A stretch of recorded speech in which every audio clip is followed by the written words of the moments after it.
Hello दोस्तों, स्वागत है आप सभी का स्लीपी क्लासेस में। दोस्तों, ये हमारे नए बैच 4 की अनाउंसमेंट है, लेकिन इसके पहले मैं आपसे एक चाहता हूँ एक छोटी सी बात करना, एक आपके डाउट क्लियर करना। दोस्तों, ये बैच में क्या रहता है, बैच में क्या कवर होता है, एक्सेट्रा एक्सेट्रा, बहुत सारे सवाल आते हैं। तो मैं थोड़ा चाहता हूँ आप सभी की एक्सपेक्टेशन को थोड़ा राइट सेट करना कि हम इस कोर्सेज से क्या एक्सपेक्ट करें, and eight the end of the day sociology क्या होती है, सोशियोलॉजी के बारे में मुझे क्या पता होना चाहिए। सबसे पहली बात तो दोस्तों, जो ये कोर्स की मैं बात करने जा रहा हूँ आपसे, जो हमारा बैच 4 शुरू हो गया 2021 में, जैसे चल रहा है 2022 के लिए, ठीक है, बैच 4 ऑफ 2022, ठीक है। तो यहां पर ये कोर्स है, this is a testing oriented course. दोस्तों, ये टेस्ट ओरिएंटेड कोर्स है। इसमें हम टेस्ट के थ्रू बहुत से सवाल देखते हैं। कुछ सवाल हैं आसान, कुछ सवाल हैं मुश्किल, एंड मुश्किल सवाल अगर हम यूपीएससी का पेपर भी उठाकर देखें सोशियोलॉजी का, तो उसमें कुछ ऐसे सवाल हर साल पूछे जाते हैं जो बहुत स्ट्रेट फॉरवर्ड रहते हैं। उनको अगर हम मिस कर जाएं तो कैसे रैंक ले सकते हैं दोस्तों? नहीं ले सकते। तो इसीलिए हमें सिंपल क्वेश्चंस को तो बिल्कुल मिस नहीं करना, but at the end of the day there are a few tough questions as well. उन टफ क्वेश्चंस के लिए हम क्या करें? हर साल तो सर कुछ ना कुछ यूपीएससी नया पूछ लेता है, तो हम कैसे प्रिपेयर करें? तो उसके लिए हमें अपना माइंड सेट प्रिपेयर करना होगा कि कैसे हमारे पास जो हमारे पास नॉलेज है, एग्जिस्टिंग जो हमारे पास स्किल है आंसर राइटिंग की, हम उसको कैसे बेस्ट यूटिलाइज कर पाएं। तो इसीलिए व्हाट इज सोशियोलॉजी, ये इतना मैटर ही नहीं करेगा। What will matter the most is what is sociology as an optional. ठीक है दोस्तों, तो मैं ये दो सवालों के आपके मैं चाहूंगा इसके जवाब देना कि सोशियोलॉजी एज एन ऑप्शनल क्या है, एंड इस कोर्स को कैसे राइट इमेजिन किया जाए। क्योंकि मेरे को लगता है ये जो हमारा कोर्स है, जो कोर्सेज हम चलाते आए हैं बहुत टाइम से, these are testing oriented course, and जो इन कोर्सेज में जितना बेहतर बच्चों ने अगर टेस्ट लिखा या जितना जो टेस्ट पे फोकस्ड रहे, उतना वो बेहतर आगे जाके रैंक निकाल सकते हैं। ठीक है दोस्तों, तो चलिए शुरू करते हैं यहाँ पर मैं इस पीपीटी को। सबसे पहली बात दोस्तों, जो सोशो ऑप्शनल है, सोशियोलॉजी ऑप्शनल, 25 चैप्टर्स इसमें आपको जो पढ़ने पड़ते हैं। 25 चैप्टर, 10 चैप्टर्स पेपर 1 में and 15 chapters in paper 2। Alright, तो क्लोज टू मैं आपको बताऊं, यहाँ पे हमें 70 थिंकर्स या फिर 70 जो इंपॉर्टेंट लोगों के आइडियाज कॉन्सेप्ट्स पढ़ने पड़ते हैं जो सिलेबस में लिखे हुए हैं हमें। ठीक है, अदरवाइज फॉर एग्जाम्पल एक थिंकर है कार्ल मार्क्स, हमें कार्ल मार्क्स के बारे में जानना पड़ता है, लेकिन कार्ल मार्क्स के बारे में दोस्तों इंपॉर्टेंट है। मैं आपको क्यों बता रहा हूँ, सोशियोलॉजी के बारे में हमें पता होना कम जरूरी है, सोशियोलॉजी ऑप्शनल के बारे में पता होना ज्यादा जरूरी है।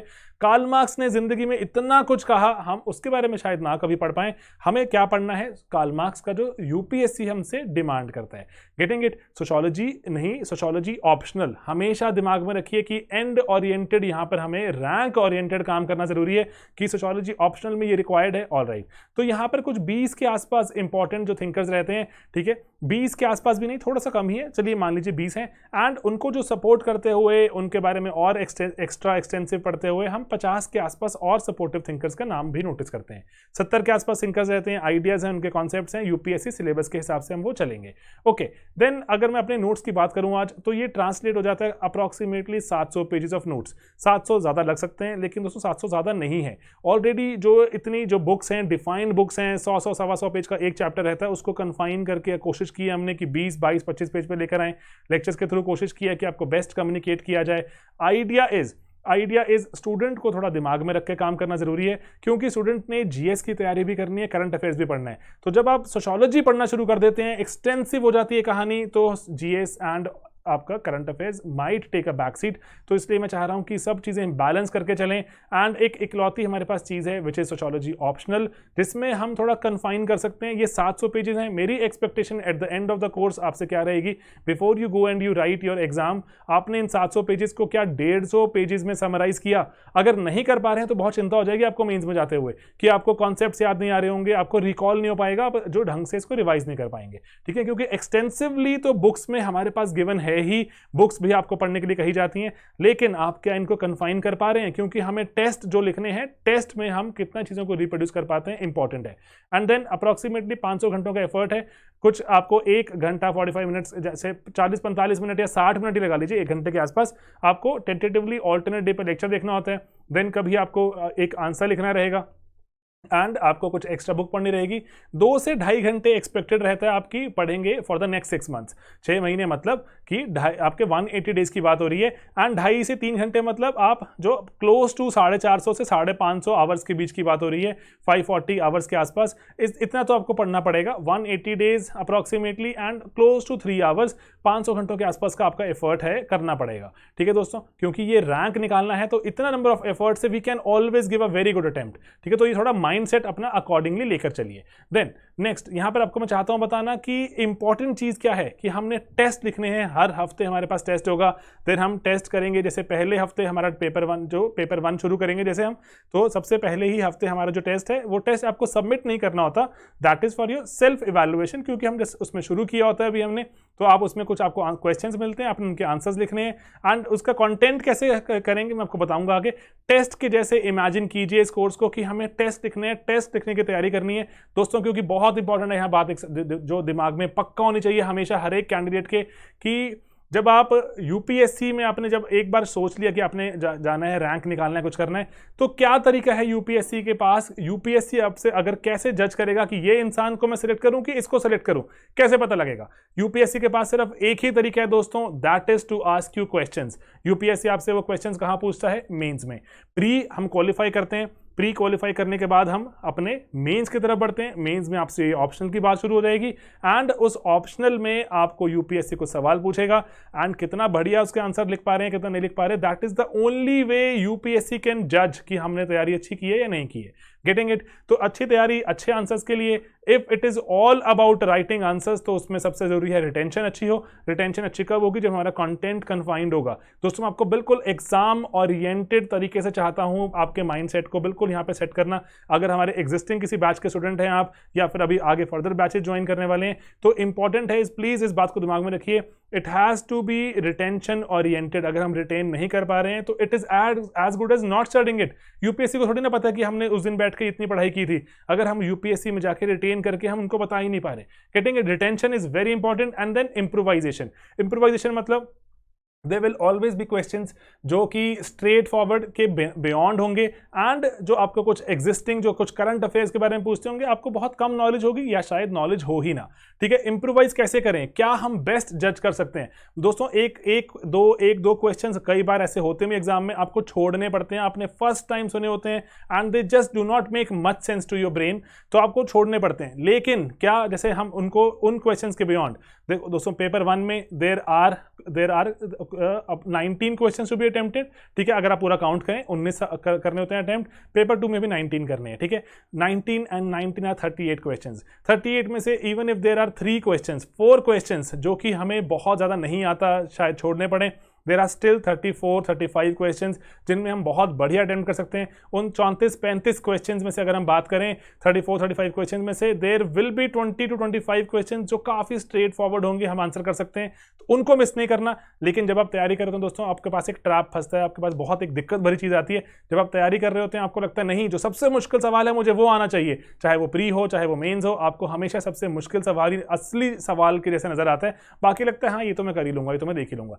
दोस्तों इस ट्रैप में नहीं फंसना, हमने जो बेसिक सवाल हैं उनको बढ़िया अटेम्प्ट करना है। जहां पे 10 में से बाकी लोग 5 ले रहे हैं, हमने 7, 7.5, 8 निकालने हैं। लेकिन जो मुश्किल सवाल है, जो बाकी बच्चे शायद छोड़ देंगे 10 में से, वहां पे हम अगर 3, 3.5, 4 भी ला पाएं तो भी शायद हम अच्छा रैंक एक उम्मीद कर सकते हैं। Getting it. तो मुश्किल सवाल कैसे लिखें उसको भी हम अपने टेस्ट में प्रैक्टिस करेंगे। It is all about improvisation, कि कैसे आप इम्प्रोवाइज करते हैं, टुकड़ों में से कुछ यहां से रिटेन किया, कुछ वहां से निकाला, कुछ आंसर बनाने की कोशिश करी। क्योंकि जब कोई मुश्किल सवाल पूछा जाता है, इवन एग्जामिनर को पता होता है it's a tough question, accordingly आपको डरना नहीं है, वहां पर इंप्रोवाइज कीजिए, कुछ भी आंसर बनाने की कोशिश कीजिए, आंसर बनेगा। एंड कभी डरिए मत कि नहीं एग्जामिनर कहीं मुझसे खफा ना हो जाए कि मैंने क्या आंसर लिख दिया, ये क्या हुआ क्या नहीं हुआ। दोस्तों मुश्किल सवाल है, आपको भी पता है, एग्जामिनर को भी पता है, इसलिए कुछ लिखिए, वहां पर जरूर लिखिए, इंप्रोवाइज कीजिए, अपने जो कुछ कॉन्सेप्ट पड़े हुए हैं, जितना बेस्ट समझ आ रहा है आपको वहां आंसर बनाइए। Getting it. तो इसीलिए आंसर बनाने की प्रैक्टिस ही करेंगे इस कोर्स में। तो ये जो प्रॉब्लम है आपकी, हाउ टू प्रैक्टिस इफेक्टिवली, कि मैं आंसर्स बढ़िया बनाऊं कैसे, तो इसके लिए एक सिंपल सा काम करते हैं, हम हर चैप्टर के लिए एक हफ्ता बांध लेते हैं। ठीक है, जब पेपर 1 शुरू करेंगे अगर, तो चैप्टर 1 फर्स्ट वीकेंड हम चैप्टर 1 की तैयारी क्वेश्चंस डिस्कस करेंगे अटेम्प्ट। देन नेक्स्ट चैप्टर 2 के 3, 4, 5। ठीक है, टोटल हमारे पास पेपर 1 में अगर 10 चैप्टर्स हैं, तो पहले 5 जब चैप्टर्स का जब हमने हर हफ्ते हमने टेस्ट अटेम्प्ट कर लिया, पहले 5 अटेम्प्ट हो गए। Now will have a monthly kind of a test, जिसको half syllabus test, half length test भी कहते हैं, HLT। ठीक है, तो वो अटेम्प्ट करेंगे, एक और टेस्ट। फिर अगले 5 हम वीकली जो करेंगे टेस्ट अटेम्प्ट, वो भी 5, अगला जो पार्ट ऑफ सिलेबस पेपर 1 का खत्म हो गया, एक और half length test. Then will move on to paper 2, फिर से टेस्ट, हाफ लेंथ खत्म हो गया, हाफ सिलेबस, एक और half length test, and then test weekly, एक और हाफ सिलेबस खत्म हो गया, एक और हाफ लेंथ टेस्ट। पूरा सिलेबस खत्म हो गया गया तो full length test 1 and 2, getting it. तो इसीलिए test and test and test करते हुए अपने आप दिमाग को हमने इतना कंफर्टेबल कर लेना है, रादर इतना ट्रेन कर लेना है कि जब यूपीएससी हमसे कुछ पूछे तो हमें चिंता ना हो। ठीक है दोस्तों, तो इसीलिए मैं चाह रहा हूं आप इस कोर्स को इमेजिन ही ऐसे कीजिए कि इट्स अ टेस्ट वाला कोर्स, जहां पर हमें टेस्टिंग के लिए खुद को प्रिपेयर करना है, क्योंकि इकलौती ऐसी भाषा है दोस्तों टेस्ट की भाषा जो यूपीएससी हमसे पूछेगा, जिसमें हमसे यूपीएससी सवाल करेगा, हमें टेस्ट की भाषा में ही और प्रैक्टिस करते हुए यूपीएससी को वही उसमें जवाब देना है। तो इसलिए टेस्ट का फोकस बहुत सिंपल है। कुछ पास्ट ईयर क्वेश्चंस के अगर ट्रेंड एनालिसिस देखें तो there are a few basic questions, जो बेसिक क्वेश्चन आप मिस कर ही नहीं सकते। ये वो जो ऐसे बिल्कुल ऐसे कहते हैं ना सिटर क्वेश्चंस है, मिस नहीं करने। देन मॉडल आंसर्स होंगे इन क्वेश्चंस के, हम हर हफ्ते जो क्वेश्चन अटेम्प्ट करेंगे, जो हमारा पेपर 1 जो रहता है, पेपर 1 का जो सबसे पहला जो हफ्ता आएगा जिसमें चैप्टर 1 की बात है, वो वहां पर जो क्वेश्चंस हैं those are self evaluation based questions, जहां पे आपको क्वेश्चंस आएंगे, आपने सबमिट नहीं करने होते। ठीक है, you do not have to submit them, आप देखिए उनके कुछ आंसर बनाइए, मॉडल आंसर्स आएंगे, मॉडल आंसर से कंपेयर कीजिए। नेक्स्ट वीक आपको एक सवाल सबमिट करना होता है आउट ऑफ 3, उसके नेक्स्ट वीक 2 सबमिट करने होते हैं, देन 2 चलते रहते हैं, देन हाफ लेंथ टेस्ट आ जाता है, half length test of 10 questions, getting it. तो उन सब के मॉडल आंसर्स भी हैं। मॉडल आंसर्स में थोड़ा एक्स्ट्रा देने की कोशिश करते हैं और एक्स्ट्रा कंटेंट लेकर आते हैं, ताकि अगर ये आपके पास पेपर में सवाल आए या इसके आसपास का कुछ एसोसिएटेड सवाल भी आ जाए, आप अटेम्प्ट कर पाएं, इसमें कंटेंट की कमी हमें फील ना हो। Then there are a few difficult questions, आपको लगेगा अरे सर ये तो कंटेंट में कवर्ड ही नहीं थे, ये कैसे पूछ लिया आपने। यूपीएससी भी यही करेगा। There are certainly no books, दुनिया में ऐसे प्लैनेट में ऐसे कोई एक कन्फाइंड एक बुक नहीं है जिसको इतनी मोटी चाहे 50,000 पेज की कोई किताब भी हमें बता दे शायद, जिसमें हम बोलें कि ये पढ़ लो सारा का सारा यूपीएससी का पेपर इसमें से आएगा। ऐसा कभी भी नहीं हो पाएगा। UPSC will ask you certain questions जो कि बियॉन्ड होंगे, 2 या 3 होते हैं हर साल, लेकिन जब हम अपने पास्ट ईयर का एनालिसिस उठा के देखते हैं हमें लगता है अरे इतने सारे मुश्किल सवाल, क्योंकि दोस्तों वो तो वेरियस ईयर्स में आए थे ना। तो इसीलिए डरना नहीं है, घबराना नहीं है। डिफिकल्ट क्वेश्चंस हैं, हमने आपको टेस्ट में भी पूछने हैं, ताकि आप थोड़ा सा उसको लेके प्रिपेयर हो जाएं एंड थोड़ा माइंडसेट प्रिपेयर हो जाए कि मुश्किल सवाल आएंगे बट इट्स ओके, मैं मैनेज कर लूंगा। ठीक है, एंड कुछ ना कुछ पैच वर्क हो जाएगा। ठीक है, कैसे ट्राई करें आप, बेस्ट है ना कि आप घर पे बैठ के मुश्किल सवालों का कुछ एक्सपेरिमेंटल आंसर्स अगर बना रहे हैं तो बनाना शुरू कीजिए, ताकि एग्जामिनर जैसे जो हम हैं यहाँ पे आपका आंसर इवैल्यूएट करें एंड आपको बताएं कि कितना अच्छा था या कितना अच्छा नहीं था। ओके, देन वीडियो सॉल्यूशंस रहते हैं थोड़ा सा बेटर क्लैरिटी के लिए, कि जो आपने मॉडल आंसर तो मिली गए लेकिन उसको वीडियो सॉल्यूशन में बना देते हैं हम, ताकि बच्चों को थोड़ा सा और बेटर क्लैरिटी आ जाए, गेटिंग इट। तो यहाँ पर लेकिन एक सवाल उठता है आपके सामने कि ठीक है सर रिजल्ट आ गया, आपने मुझे बता दिया कि मेरा रैंक क्या आया, इतने बच्चों में मेरा इतना रैंक है, परसेंटाइल के वाइज देख लें तो इतना रैंक है, इतना परसेंटाइल है, इतने % बच्चे मेरे से पीछे हैं। लेकिन यहाँ पर जो सवाल है कि आपको कंटेंट, आप सोचेंगे सर आपने टेस्ट तो अपने बता दिए बहुत सारे, लेकिन कंटेंट कहाँ से आएगा, कंटेंट कहाँ से आएगा। इसीलिए इसको राइट तरीके से इमेजिन कीजिए। कंटेंट भी हमारे पास बहुत है दोस्तों, कुछ तो यूट्यूब के वीडियोस हैं, ठीक है, will have to go to those YouTube videos and हम आपको ऐसे नहीं है कि चैनल पे जाने की जरूरत नहीं है, हमने यहीं पर ही वो वीडियोस लगा दिए, क्योंकि बहुत से बच्चे हैं ऑलरेडी यूट्यूब के वीडियोस देख चुके होते हैं। तो इसीलिए इन यूट्यूब के वीडियोस को you do not need to watch them again. अगर आपने देख लिया है तो definitely is a good idea, you can watch them again at a higher speed, लेकिन रिविजिट कर लेंगे। अगर नहीं देखा हो तो आपके यहाँ आपके प्लेटफॉर्म पर videos will be made available, YouTube videos and there are very good videos, जो क्रिस्प भी हैं। बहुत बच्चों ने सिर्फ इन वीडियोस को देख के रैंक निकाला, लेकिन बट कुछ वैल्यू एडिशन टॉपिक्स भी हैं, जैसे हमारी जो बुक्स हमें पढ़नी पड़ती हैं रिट्जर एंड हरलम्बस, उनमें से कुछ टॉपिक्स जो हमारे जो चैप्टर्स के वाइज इंपॉर्टेंट हैं उनकी समरी डालने की कोशिश करी यहाँ पर। एंड कुछ इंपॉर्टेंट करंट अफेयर्स रहते हैं। करंट अफेयर्स ऐसा नहीं है कि हमें हर रोज कुछ घटना घटी उसके बारे में पढ़ लें, हर रोज घटना घटी नहीं, कुछ इशू डेवलप होना जरूरी है। ठीक है, कुछ इशू डेवलप हो, उस इशू का एनालिसिस करें एंड उस इशू के एनालिसिस पे कुछ पॉइंट्स लिखें, कुछ उसका सोशोलॉजिकल पर्सपेक्टिव लेकर आए। इशूज है ना, हर साल 30 के 35 के आसपास इशूज हमेशा रहते हैं जो हमें पता होने चाहिए। यूपीएससी उनमें से 3 4 5 पे पूछ लेगा सवाल, ऐसा नहीं है 30 35 पूछ लेगा, 3 4 5। देन बहुत सारे स्टैटिक टॉपिक्स रहते हैं, तो स्टैटिक तो बिल्कुल मिस करना ही नहीं। ठीक है, जो ये यूट्यूब के वीडियोस हैं एंड देन जो वैल्यू एडिशन टॉपिक्स आएंगे वहां पर, एंड देन कुछ जो समरीज हैं एंड कुछ करंट अफेयर्स, कुछ टर्म्स, कुछ पास्ट ईयर क्वेश्चन डिस्कशन, ये सब कंटेंट आपको अवेलेबल कराया जाता है। इन्हीं के बेसिस पर आप कोशिश करें अपना बेस्ट आंसर लिखने की। ठीक है दोस्तों, तो इसको कंटेंट वाला कोर्स इमेजिन ना करके imagine it as a test वाला कंटेंट, टेस्ट वाला जो कोर्स, गेटिंग इट, टेस्ट वाला कोर्स है जिसके लिए आपको कुछ वीडियोस अवेलेबल कराए जा रहे हैं। इनको देखिए, टेस्ट बनाने की कोशिश कीजिए। अगर मुश्किल लग रहे हैं सवाल, मॉडल आंसर्स आएंगे, एंड अगर मॉडल आंसर्स के सिवा भी आपको कुछ और लग रहा है तो you can always ask us. Okay, then यहाँ पर जो बुक्स रिकमेंड की जाती हैं कि हमेशा हम बोलते हैं कि we want you to read certain chapters of from these books. इस पे वीडियो हमने बनाकर यूट्यूब पे भी डाला हुआ है, ठीक है। तो आप जैसे साथ साथ में पढ़ते रहते हैं तो बेटर होता है ना कि साथ साथ ही अगर आपने टेस्ट लिखना है उसके पहले एक बार बुक रैपिडली पढ़ लीजिए। इनिशियली आपको टाइम लगता है चीज़ें पढ़ने में, बट लेकिन एक बार पेस बननी शुरू होती है, थोड़ा सा जो सब्जेक्ट का थोड़ा सा हैंग शुरू होता है तो आप जल्दी पढ़ पाते हैं, मुझे ऐसा लगता है, मुझे ऐसा मेरा मानना ही है। ओके, देन बैच 4 के बारे में कुछ इंपॉर्टेंट चीजें। बैच शुरू हो रहा है 2 अगस्त से, ठीक है, जहां पर हम 18 टेस्ट लिखेंगे, वीकली टेस्ट। जो हमारे ओवरऑल 10 टेस्ट तो हैं पेपर 1 में, 8 टेस्ट हैं पेपर 2 में, एंड हाफ लेंथ टेस्ट तो वही रहेंगे ना, पेपर 1 का half and than half 2, paper 2 का हाफ देन हाफ 2 और 4। देन अंत में जब पूरा पेपर 1 का एक और पेपर 2 का एक देन 2 फुल लेंथ टेस्ट हो गए। अब हम 150 क्वेश्चंस के आसपास यहाँ पर देखेंगे पूरे के पूरे अपने कोर्स में। टेलीग्राम में you can always ask us questions and maybe जो कुछ एकेडमिक डाउट जो आपको आते हैं you can always ask us, we try to help you to our best, ठीक है, कि जितनी हमें जो हमारे पास भी नॉलेज है, जितना हमारे पास कुछ एक्सपीरियंस है, we try to share it with you, ठीक है। तो यहाँ पर अब एक इंपॉर्टेंट चीज़ है, मैं आपको before we proceed to the end of this particular चीज़ कि इसका कोर्स की प्राइस क्या है इंक्लूडिंग जीएसटी। अगर आप आंसर्स को इवैल्यूएशन के तरह चाहते हैं तो 15,000 का कोर्स है with GST, and without answer evaluation 12,000 का। ऑलराइट, तो हम आपको मैक्सिमम यहाँ पर जो चीज़ें चाहते हैं ट्रेन करके भेजना। यूपीएससी की एक जो ये जर्नी शुरू करने वाले हैं आप, tough journey and frustrating journey, मैं आपको पहले से चाहता हूँ वार्न करना। जितना जल्दी आप जान जाएंगे ना कि जर्नी मुश्किल है, उतना दिमाग कंफर्टेबल हो जाता है। ऐसा नहीं कि जर्नी आसान हो जाएगी, लेकिन कम से कम आप फ्रस्ट्रेट होना कम हो जाएंगे। आप हमारे साइकोलॉजिस्ट का नंबर भी जो आप उनसे बात कर सकते हैं, she helps a lot of students every day, ठीक है। वो भी आप दो अपॉइंटमेंट मिलती हैं आपको, you can always seek 2 appointments, ठीक है, कब आप चाहते हैं बात करना, ठीक है। तो लेकिन एक बात मैं आपको चाहता हूँ, being your teacher, being your mentor, being जैसे अगर आपको जो कोर्स के बारे में अगर मैं बता रहा हूँ सबके बारे में, being a lot of things, तो यहाँ पर इंपॉर्टेंट है यूपीएससी आसान नहीं है। बहुत से बच्चे चाहते हैं कि हम स्कूल वाले माइंडसेट में रहें और हमें एग्जैक्ट बताओ ये 10 चैप्टर पढ़ने, एग्जैक्ट ये 5 चैप्टर, इसमें से सवाल आएगा नहीं, यूपीएससी में से नहीं होगा दोस्तों। यूपीएससी में will have to go beyond. देश के लिए आप इतने टॉप ऑफिसर्स अगर चुनने की आप पे रिस्पॉन्सिबिलिटी हो जो कि यूपीएससी पर है, ठीक है, तो आप चाहेंगे कि एकदम ऐसे रिगरस लोग आए जो कि घबराएं ना चीजों से। ऐसा कहीं पे कभी बाढ़ आ गई, कहीं पे भूचाल आ गया, कोविड फैल गया, ऐसी चीजें जिसमें लोग घबराएं ना, एंड जाके एडमिनिस्ट्रेशन को पूरा वेल मैनेज करें एंड लोगों को जो दिक्कतें आ रही हैं उनके लिए कुछ इनोवेटिव सॉल्यूशन सोचें।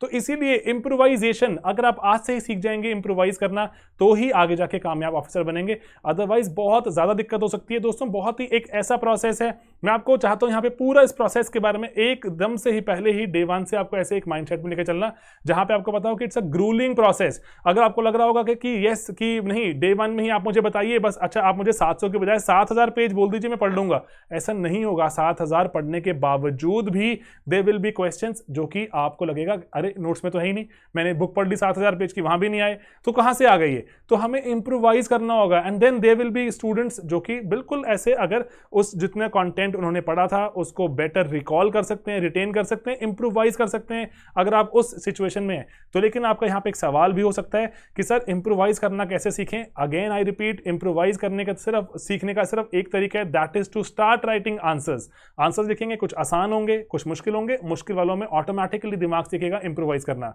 क्योंकि जिस दिन आपको जो आप में लालसा जाग गई ना कि मुझे रैंक चाहिए, तो उस दिन आप रैंक चाहिए तो आप रास्ता भी ढूंढना शुरू करेंगे, एंड सिर्फ आप ये कहना बंद करेंगे कि नहीं मेरे पास इनफ कंटेंट नहीं है, या मेरे पास इनफ टाइम नहीं है, या इनफ पैसा नहीं है। क्योंकि कोर्सेज की यहाँ पे हमने कॉस्ट भी इतने ड्रास्टिकली रोल रखने की कोशिश की है। मैक्सिमम स्टूडेंट्स को हम चाहते हैं यहाँ पे रीच करना, क्योंकि हमें स्टूडेंट्स को मना करना पड़ता है बिकॉज हमारे पास चेक करने की भी एक टीम लिमिटेड है। आंसर्स पेंडिंग हो जाते हैं बच्चों की, वहां पर जो हमें मेल्स आती हैं कि सर आंसर पेंडिंग पड़ा हुआ है, but we really do not want to give them ऐसे ही कुछ भी चेक करके सर आपका पेपर में ये लिखा था चलिए, नहीं, चेक करने का भी ठीक मन करता है, वहां पर ठीक चेक करेंगे, एंड आंसर्स भी हम डिटेल बनाने की कोशिश करते हैं, डिटेल बनाएंगे।